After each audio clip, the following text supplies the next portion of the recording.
പലരും ശുശ്രൂഷകൾക്ക് ഇറങ്ങുമ്പോൾ പലരും പറയുന്ന ചോദ്യമാണ്, അയ്യോ എൻ്റെ മക്കളെപ്പറ്റി, എൻ്റെ ഭാവിയെപ്പറ്റി.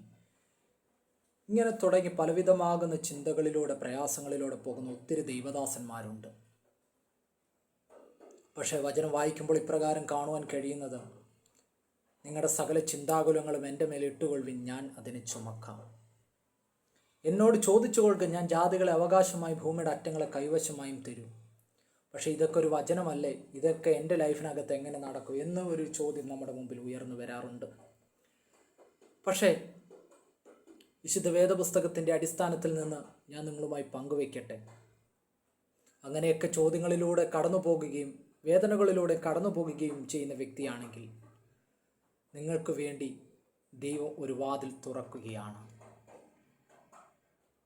നിങ്ങൾക്ക് വേണ്ടി ഒരു പുതുവഴികളെ ദൈവം ഒരുക്കുകയാണ്. നെഹെമ്യാവിൻ്റെ പുസ്തകത്തിനകത്ത് ഇപ്രകാരം കാണുവാൻ കഴിയുന്നു. ഇടിഞ്ഞു കിടന്ന മതിലുകളെ പണിയുവാൻ നെഹെമ്യാവ് എഴുന്നേൽക്കുകയാണ്.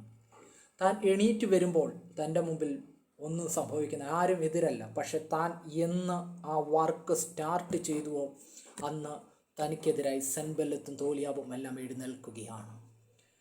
ഇതുപോലെയാണ് നമ്മുടെ എല്ലാവരുടെയും ജീവിതം. ശുശ്രൂഷകൾക്ക് ഇറങ്ങുന്നതിന് മുമ്പ് നല്ല സുഭിക്ഷമായ ഒരു ജീവിതമായിരിക്കും. പക്ഷെ ഇറങ്ങിക്കഴിയുമ്പോൾ പ്രശ്നങ്ങളും പ്രതികൂലങ്ങളുമായിരിക്കും. പക്ഷെ തിരിഞ്ഞു ഓടുകയല്ല വേണ്ടത്, പേടിച്ച് പിന്മാറുകയല്ല വേണ്ടത്. വചനം പറയുന്നു, കൂടെ നിൽക്കുന്ന ദൈവത്തെ കണ്ടുമുട്ടുക, ആ ദൈവത്തോട് ചേർന്നിരിക്കുക.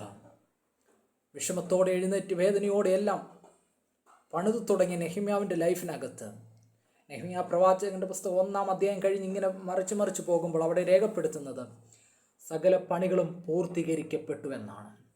ഞാൻ പറയട്ടെ, നിങ്ങൾക്കൊരു പക്ഷെ വേദനകൾ ഉയർന്നേക്കാം, നിങ്ങൾ നിന്ദിക്കപ്പെട്ടെന്ന് വന്നേക്കാം, ശുശ്രൂഷകൾക്ക് ഇറങ്ങി കൂടെപ്പിറപ്പുകൾ നിങ്ങളുടെ കൂടെ ഇല്ലെന്ന് വന്നേക്കാം, സ്നേഹിച്ച പലരും നിങ്ങളെ തള്ളിക്കളഞ്ഞെന്ന് വന്നേക്കാം. പക്ഷെ വിശ്വാസത്തോടെ പറ, എല്ലാ നിമിഷവും എൻ്റെ കൂടെ നിൽക്കുന്ന ഒരു അപ്പായുണ്ട്. ആ സ്നേഹത്തിൽ നിന്ന് എന്നെ വേർപിരിക്കുവാൻ ഈ ലോകത്തിലെ കഷ്ടതയ്ക്കോ നഗ്നതയ്ക്കോ ഒന്നും കഴിയത്തില്ല. കാരണം ഞാൻ ജയാളിയാണ്. നാമോ നമ്മെ സ്നേഹിച്ചവൻ മുഖാന്തരം സകലത്തിനും ജയാളിയായി തീർന്നിരിക്കുന്നു. അതുകൊണ്ട് നിങ്ങൾ ഭാരപ്പെടേണ്ടതില്ല. നിങ്ങൾ പ്രതിസന്ധിയിലൂടെ കടന്നു പോകുകയാണ് എങ്കിലും അതിൻ്റെ നടുവിലും വിളിച്ചു പറ, എനിക്കായി ഇറങ്ങി വരുന്ന ഒരു യേശുവുണ്ട്. ആ യേശുവിനെ ഞാൻ കണ്ടെത്തിയിരിക്കുന്നു. ആ യേശുവാണ് എൻ്റെ എല്ലാം എന്ന് പറഞ്ഞ് ദാവീദ് പറഞ്ഞതുപോലെ, യഹോവ എൻ്റെ ഇടയനാകുന്നു, എനിക്ക് മുട്ടുണ്ടാകുകയില്ല.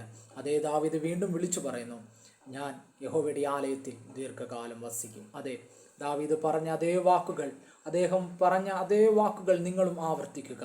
നിങ്ങളുടെ ജീവിതത്തിനകത്ത് ഒരു പക്ഷെ പരാജയമായിരിക്കും, പറഞ്ഞു വിടുക. ആദ്യം പറയുമ്പോഴൊന്നും നടക്കത്തില്ല, പക്ഷേ ഇത് വചനം ക്രിയ ചെയ്യുവാൻ തുടങ്ങും. ദൈവത്തിൻ്റെ വചനം ഇരുവായ്ത്തലയുള്ള ഏത് വാളിനേക്കാളും മൂർച്ചയേറിയതും ആത്മാവിനെയും സത്യമഞ്ചകളെയും തുളച്ചു ചെല്ലുന്നതുമാണ്. അതുകൊണ്ട് ആ വചനം നിങ്ങളിൽ ക്രിയ ചെയ്യും, നിങ്ങളുടെ തലമുറകളിലും ക്രിയ ചെയ്യും. നിങ്ങൾ വചനത്തിനു വേണ്ടി നിൽക്കുക, നിങ്ങളുടെ തലമുറകളെയും ദൈവം ഉപയോഗിക്കും. സന്തതിയുടെ വായിൽ നിന്നും ബലത്തെ നിയമിക്കുന്ന ദൈവത്തിൻ്റെ പ്രവർത്തികൾ നിന്നു പോയിട്ടില്ല. വിശ്വസിക്കുക, ദൈവം നിനക്ക് വേണ്ടി പ്രവർത്തിക്കും. God bless you. ആമേൻ.